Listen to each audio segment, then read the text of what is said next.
2025 में भारत को आलमी सतह पर सिफारती सुबकी का सामना करना पड़ा। भारतीय अखबार दी हिंदू टाइम्स ने 2025 में मुल्की खारजा पॉलिसी को तवक्कुआत पर पूरा न उतरने पर वादों के बिखरने का साल करार दे दिया। पहलगाम फॉल्स फ्लैग ऑपरेशन को संगीन सिक्योरिटी नाकामी करार दिया। भारतीय अखबार दी हिंदू के मुताबिक अलामती सिफारतकारी, ज़ाती ताल्लुकात और बयानिया साजी हकीकी माशी अस्करी और सिफारती ताकत का नेमुल बदल साबित ना हो सकी। भारत ने न सिर्फ खुद से बल्कि शराकतदारों से ऐसे वादे किए जिन पर अमल दरामद के लिए उसके पास असर व रसूख और कुव्वत मौजूद नहीं थी। अमेरिका के साथ ताल्लुकात पर अखबार दी हिंदू का कहना है कि 2025 भारत के लिए इस सदी का मुश्किल तरीन साल साबित हुआ।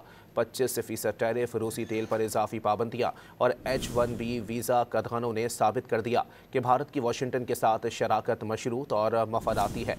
अखबार दी हिंदू ने बावर कराया कि 2017 के मुकाबले में 2025 की अमरीकी नेशनल सिक्योरिटी स्ट्रेटजी में भारत को महदूद किरदार तक समेट दिया गया।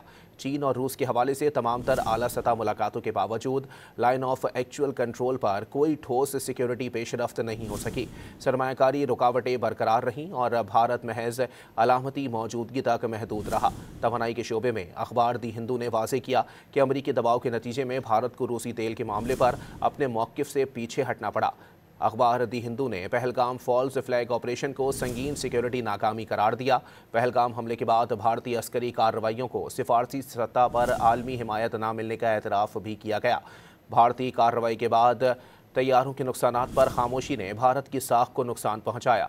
अखबार दी हिंदू के मुताबिक भारतीय तज्जियाकार अब पाकिस्तान की क़यादत को सख्त गिर और मुनज़्ज़म सलाहियत रखने वाली मानने लगे हैं। अखबार दी हिंदू ने एतराफ़ किया है कि भारत और बांग्लादेश के ताल्लुकात अब तक की सबसे कशीदा सतह पर पहुँच गए हैं।